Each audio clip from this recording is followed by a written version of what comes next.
ঊর্ধ্বমুখী তাপমাত্রা সকাল থেকেই ভ্যাপসা গরমে নাজেহাল অবস্থা হয়েছে দক্ষিণবঙ্গ সহ উত্তরের একাধিক জেলায়।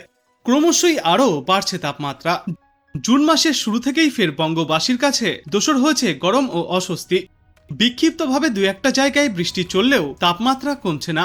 আজ থেকে কি আরও বাড়বে তাপমাত্রা? কোথায় কেমন থাকবে আবহাওয়া আর কি রয়েছে সতর্কতা? বিস্তারিত জানতে নজর রাখুন সম্পূর্ণ প্রতিবেদনটিতে। ইতিমধ্যেই বর্ষা প্রবেশ করেছে উত্তরবঙ্গের ৮ জেলায়। তবে আবহাওয়া দপ্তর সূত্রের খবর, আজ বৃষ্টিতে ভিজবে দক্ষিণবঙ্গের একাধিক জেলাও। পূর্বাভাসে জানা গিয়েছে, আজ সবকটি জেলাতেই হালকা থেকে মাঝারি বৃষ্টির পূর্বাভাস রয়েছে। দক্ষিণবঙ্গে মূলত পূর্ব মেদিনীপুর, পশ্চিম মেদিনীপুর, বীরভূম, মুর্শিদাবাদ এবং নদিয়ায় ঘন্টায় সর্বোচ্চ 30 থেকে 40 কিমি বেগে দমকা ঝড়ো হাওয়া বয়ে যেতে পারে। তবে এদিন বৃষ্টি চললেও তাপমাত্রা কমার কোনো পূর্বাভাস নেই। ঝাড়গ্রাম, পুরুলিয়া, বাঁকুড়া, পশ্চিম বর্ধমানে গরম ও আর্দ্রতাজনিত অস্বস্তি চরমে উঠবে। আর আজ কলকাতা ও আশপাশের এলাকাগুলিতেও আংশিক মেঘলা আকাশ থাকলেও তেমন কোনো ভারী বৃষ্টির পূর্বাভাস নেই। সন্ধে বা রাতের দিকে কোথাও কোথাও বজ্র বিদ্যুৎ সহ বিক্ষিপ্তভাবে হালকা বৃষ্টিপাত হতে পারে। তাই আপাতত তাপমাত্রা কলকাতাতেও ঊর্ধ্বমুখী থাকবে।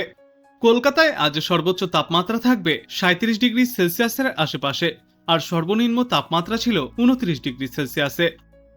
আবহাওয়া দপ্তর জানিয়েছে, আগামী কয়েকদিনে আরও 4 ডিগ্রি সেলসিয়াস পর্যন্ত তাপমাত্রা বাড়তে পারে সমগ্র দক্ষিণবঙ্গে। পাশাপাশি উত্তরবঙ্গেও বেশ খানিকটা তাপমাত্রা বৃদ্ধির পূর্বাভাস রয়েছে। আগামীকাল থেকেই উত্তরবঙ্গ সহ দক্ষিণবঙ্গে আরও কমবে বৃষ্টির পরিমাণ, ক্রমশই বাড়বে তাপমাত্রা। অন্যদিকে আজ উত্তরবঙ্গের প্রায় সব জেলাতেই বৃষ্টির পূর্বাভাস রয়েছে। দার্জিলিং, জলপাইগুড়ি, উত্তর দিনাজপুর জেলায় ভারী বৃষ্টিপাত চলতে পারে। আলিপুরদুয়ার, কোচবিহার, দার্জিলিং, কালিম্পং সহ অন্যান্য জেলাগুলিতেও বিক্ষিপ্তভাবে বৃষ্টিপাত হতে পারে। বৃষ্টির পাশাপাশি এদিন উত্তরবঙ্গের ওপরের দিকের জেলাগুলিতে প্রতি ঘন্টায় সর্বোচ্চ 40 থেকে 50 কিমি বেগে দমকা ঝড়ো হাওয়াও বয়ে যেতে পারে। অন্যদিকে আজ বাংলাদেশ আবহাওয়া অধিদপ্তর সূত্রে জানা গিয়েছে, লঘুচাপের বর্ধিতাংশ উত্তর পশ্চিম বঙ্গোপসাগর পর্যন্ত বিস্তৃত রয়েছে। মৌসুমী বায়ু বাংলাদেশের ওপরে মোটামুটি সক্রিয় এবং উত্তর বঙ্গোপসাগরের অন্যত্র মাঝারি অবস্থায় রয়েছে। এই সিস্টেমের জেরেই আজ ময়মনসিংহ ও সিলেট বিভাগের অনেক জায়গায়, ঢাকা, রংপুর ও চট্টগ্রাম বিভাগের কিছু কিছু জায়গায় এবং রাজশাহী, খুলনা ও বরিশাল বিভাগের 2-1 জায়গায় অস্থায়ীভাবে দমকা ঝড়ো হাওয়া সহ হালকা থেকে মাঝারি ধরনের বৃষ্টি বা বজ্রবৃষ্টিপাত হতে পারে। সেই সাথে দেশের কোথাও কোথাও মাঝারি ধরনের ভারী থেকে অতি ভারী বর্ষণ হতে পারে। সারা দেশ জুড়ে দিন এবং রাতের তাপমাত্রা প্রায় অপরিবর্তিত থাকতে পারে। এরপর আগামীকাল রংপুর, ময়মনসিংহ ও সিলেট বিভাগের অধিকাংশ জায়গায় এবং ঢাকা, রাজশাহী, খুলনা ও চট্টগ্রাম এবং বরিশাল বিভাগের 2-1 জায়গায় অস্থায়ীভাবে দমকা ঝড়ো হাওয়া সহ হালকা থেকে মাঝারি ধরনের বৃষ্টি বা বজ্রবৃষ্টিপাত হতে পারে। সেই সাথে দেশের কোথাও কোথাও মাঝারি ধরনের ভারী থেকে অতি ভারী বর্ষণ হতে পারে। সারা দেশে দিন এবং রাতের তাপমাত্রা সামান্য বৃদ্ধি পেতে পারে এবং এর পরবর্তী 3-5 শেষের দিকে বৃষ্টির প্রবণতা ক্রমশই বৃদ্ধি পাবে সমগ্র বাংলাদেশ জুড়ে। তো এবার চলুন আমরা দেখে নেই আজ আবহাওয়া দপ্তর থেকে কি কি সতর্কতা জারি করা হয়েছে। সব জেলাতে নেই, যেমন সাউথ বেঙ্গলেতে বর্ধমান, বীরভূম, নদিয়া এবং মুর্শিদাবাদে আজকে ফেয়ারলি ওয়াইড স্প্রেডের ফোরকাস্ট আছে। আর অন্যান্য জেলাগুলোতে স্ক্যাটার্ড রেনফলের ফোরকাস্ট আছে। 7 তারিখেও সাউথ বেঙ্গলের সব জেলাতে আইসোলেটেড রেনফলের সতর্কতা। কিন্তু এই যে রেনফলগুলো না, এগুলো সবই হচ্ছে অত্যন্ত হালকা, মানে ডিউ টু থান্ডারস্টর্মের জন্য রেন আর কি। এই যে একটা অনেকখানা জায়গা জুড়ে যে রেন, যেটা খুব একটা রিলিফ দেয়, ওই জাতীয় বৃষ্টি কিন্তু এটা নয়। হ্যাঁ, আর 8 তারিখে আপনার মেদিনীপুর দুটোই, বীরভূম, মুর্শিদাবাদ, নদিয়াতে ওখানেও আপনার হালকা বৃষ্টিপাত, আইসোলেটেড রেনফলের সম্ভাবনা আছে। আর বাকি ডিস্ট্রিক্টগুলোতে হচ্ছে ড্রাই, কোনো বৃষ্টির সম্ভাবনা নেই। বাকি ডিস্ট্রিক্ট মানে বুঝতেই পারছেন, আমাদের গাঙ্গেয় জেলাগুলো সবই রয়েছে, কিন্তু বর্ধমান, হুগলি, হাওড়া, কলকাতা, দুটো 24 পরগনা, এগুলোতে আপনার বৃষ্টির নেই। আর 9 তারিখে আইসোলেটেড রেনফল দক্ষিণবঙ্গে আছে বীরভূম, 2টি বর্ধমান, বাঁকুড়া, ঝাড়গ্রাম, 2টি মেদিনীপুর, 2টি 24 পরগনা, আইসোলেটেড রেন। বাকি সব জেলাতে আপনার ড্রাই। আর আইসোলেটেড, কারণ কথা হচ্ছে যে ময়েশ্চারটা বিশেষ নেই আর কি। হ্যাঁ, আর 10 তারিখ, 11 তারিখ, 12 তারিখ এই কদিন আপনার 2টি বর্ধমান, বীরভূম, মুর্শিদাবাদ, নদিয়া এবং বাঁকুড়াতে স্ক্যাটার্ড রেনফলের সম্ভাবনা আছে। অন্য জেলাগুলিতে আইসোলেটেড রেনফল। তো এই হলো আপনার এইগুলো হচ্ছে আপনার আগামী 7 দিনের সম্ভাব্য আবহাওয়া পশ্চিমবঙ্গে।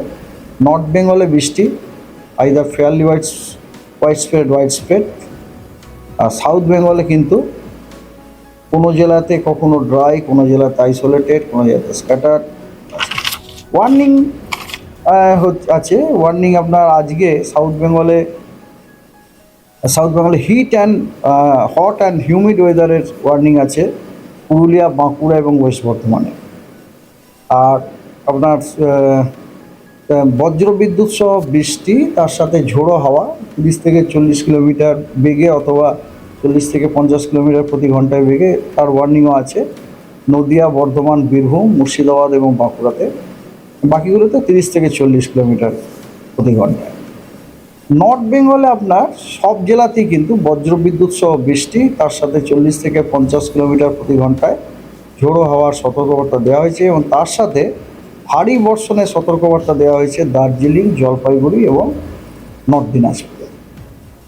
আগামীকাল দক্ষিণবঙ্গের মেদিনীপুর, দুটি, নদিয়া, মুর্শিদাবাদ এবং বীরভূমে বজ্রবিদ্যুৎ সহ বৃষ্টি, তার সাথে 30 থেকে 40 কিলোমিটার প্রতি ঘন্টায় আপনার ঝোড়ো হাওয়ার সতর্কবার্তা দেওয়া হয়েছে এবং পুরুলিয়া, বাঁকুড়া, ঝাড়গ্রামে হট অ্যান্ড হিউমিড ওয়েদারের সতর্কবার্তা দেওয়া হয়েছে। আর নর্থ বেঙ্গলে ভারী বৃষ্টি 5টি যে উত্তরের জেলা সেগুলিতে দেওয়া হয়েছে এবং বজ্রবিদ্যুৎ সহ বৃষ্টি, তার সাথে 30 থেকে 40 কিলোমিটার প্রতি ঘন্টায় গতিবেগে ঝোড়ো হাওয়া জলপাইগুড়ি এবং দুটি দিনাজপুরে দেওয়া হয়েছে। আপনার নর্থ বেঙ্গলে জেলাগুলোতে আপনার ফেয়ারলি ওয়াইড স্প্রেড এরকম রেনফল থাকবে। মেনলি আপনার নর্থ বেঙ্গলের যে এক্সট্রিম নর্থের যে 5টা জেলা আছে, দার্জিলিং, কালিম্পং, জলপাইগুড়ি, আলিপুরদুয়ার, কোচবিহারে, ওখানে আপনার আগামী 7 দিনের প্রত্যেক দিনই ওয়াইড স্প্রেড রেনের সম্ভাবনা আছে। আর ওটার কারণটা যে মনসুন তো ঢুকে গেছে ওখানে, সেই কারণে ওইখানে আছে। এবং নর্থ বেঙ্গলের অন্যান্য যে জেলাগুলো আছে সেখানেও আপনার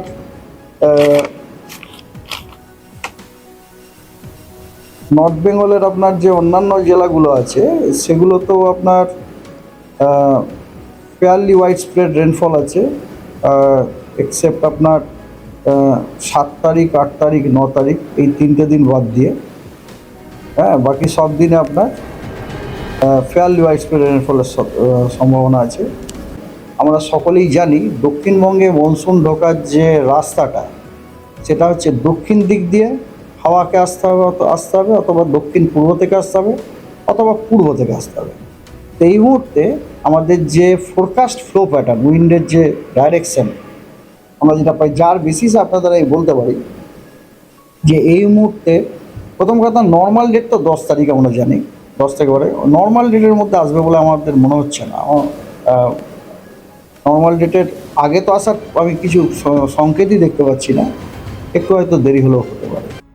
আপনি কোথা থেকে দেখছেন এই আবহাওয়ার পূর্বাভাস এবং সেখানে কেমন রয়েছে আবহাওয়া অবশ্যই কমেন্ট করে জানাবেন। ভিডিওটায় একটি লাইক করবেন আর পরবর্তীতে এমনই গুরুত্বপূর্ণ খবরগুলিকে সবার আগে দেখতে চ্যানেলটাকে সাবস্ক্রাইব করবেন। ধন্যবাদ।